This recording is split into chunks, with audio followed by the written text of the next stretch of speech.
Welcome back to my channel GAC subshell box. তোমরা সবাই কেমন আছো? চলো আজকে রেডি হবো আর যাবো পুজো দেখতে। বাসন্তী পুজো চলছে আমার বাবার এখানে। আর দেখো রেডি হয়ে গেছে, আর তোমাদের দাদাভাইয়ের সঙ্গে যাব, তোমাদের দাদাভাই আর আমি যাব। তাই রেডি হয়ে নিয়েছি, মেয়েও যাবে সঙ্গে। আর এখন বাবা বাড়িতে আছি, বাড়ি চলে যাব কালকে। তার জন্য বললো চলো একটু ঘুরে নিয়ে আসি। তাই আমি আর তোমাদের দাদাভাই আমার মেয়ে এই যে গিয়েছি, মানে গেলাম। আর আমি যেখানে পুজো নিয়ে গেছিলাম সেখানে যাইনি, কেন দুটো জায়গায় পুজো হয়। একটা তোমাদের দেখিয়েছি আর একটা তোমাদের দেখাবো আজকে। ঠাকুরও দেখাবো, সমস্ত কিছু দেখাবো। ঢোকার সামনেই দেখো এরকম চন্দননগরের আলো দিয়েছে, আর তোমাদের দাদাভাই মেয়েকে নিয়েছে আর আমরা যাচ্ছি। আর প্যান্ডেলটা খুব সুন্দর করে এখানে, ওখানে যেরকম প্যান্ডেল করে না, ঠাকুর সুন্দর হয় এখানে। প্যান্ডেলটা খুব সুন্দর করে, যেমন দুর্গাপুজো হয় তেমনভাবে প্যান্ডেল করে। আর এখানে দেখো, এখানেও ছবি তোলার জন্য ব্যবস্থা রয়েছে, সবাই এখানে ছবি তুলছে দেখতে পাচ্ছ। এখন হামেশা এটা ট্রেন্ডিং হয়ে গেছে ছবি তোলার জন্য। খুব সুন্দর করে ডেকোরেশন করেছে আর দারুণ লেগেছে আমার। আর দেখো প্যান্ডেলটাও খুব সুন্দর। চলো আমরা মন্দিরে উঠে প্রণামটা সেরে নেব। এই যে দেখতে পাচ্ছ এইটাই পাক্কার মন্দির আছে। তারপরে এখানটায় মানে মন্দিরটা পাকা, আর ভেতরটা দেখো কত সুন্দর করে প্যান্ডেল করেছে। আর এখানে রঙ্গোলি দিয়েছে, খুব সুন্দর লাগছিল। আর মাঝখানে একটা ফুলের দানি লাগিয়েছে, আর সবাই ফটো তোলায় ব্যস্ত, মানে লাইন লেগে গেছে। এমন কি বলবো, আমি বাইরেই ফটোটা তুলে নিলাম আর তোমাদের দাদাভাইকে তুলে দিয়েছি, লাস্টেতে শেয়ার করছি তোমাদের সঙ্গে। আর এখানে প্রতিমাটা এত সুন্দর হয়েছিল কি বলবো বন্ধুরা।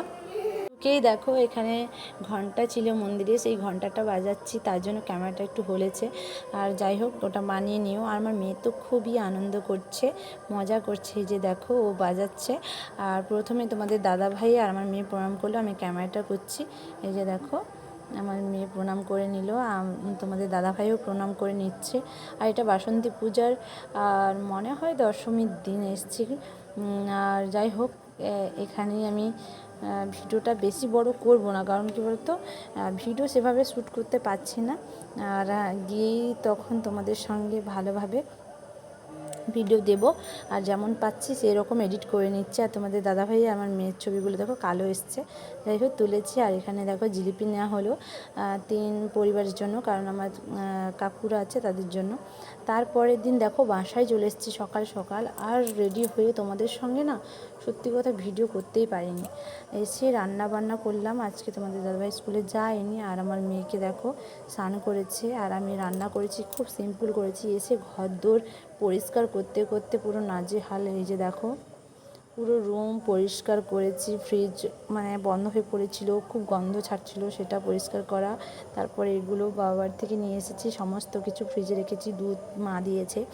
আর সমস্ত গুছিয়ে গাছিয়ে রেখে রান্না বান্না খুব সিম্পল রান্না করেছি আজকে।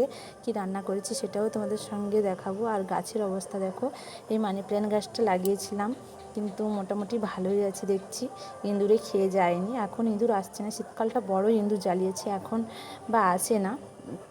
যাই হোক, গাছগুলো দেখে মনে আনন্দ হলো, সব গাছ মনে আনন্দ লাগলো। আর দেখো আলু সেদ্ধ ভাত করেছি, আর মাছে কালো তেঁতুলের টক করেছি বড়ি দিয়ে। আর কেন করেছি, তোমার দাদাভাইয়ের পেটটা একটু ব্যথা ব্যথা করছে, সেজন্য কালো তেঁতুলের টক করেছি। আর বেগুন পোড়া করেছি, আর কিছুই রান্না করিনি। আর এই টকটা খুব মিষ্টি মিষ্টি, একটু চিনি বেশি করে দিয়েছি, মিষ্টি মিষ্টি লাগবে। আর আমার মেয়েও এটা দিয়ে খেয়ে নেবে, সেজন্য আর কিছু করিনি। যাই হোক বন্ধুরা, এখানেই ভিডিও শেষ করব। আর ভিডিও বড় করিনি, খুব ছোট ভিডিও। সবাই সাপোর্ট করো। টাটা, দেখা হচ্ছে নতুন কোনো ভিডিওর সঙ্গে।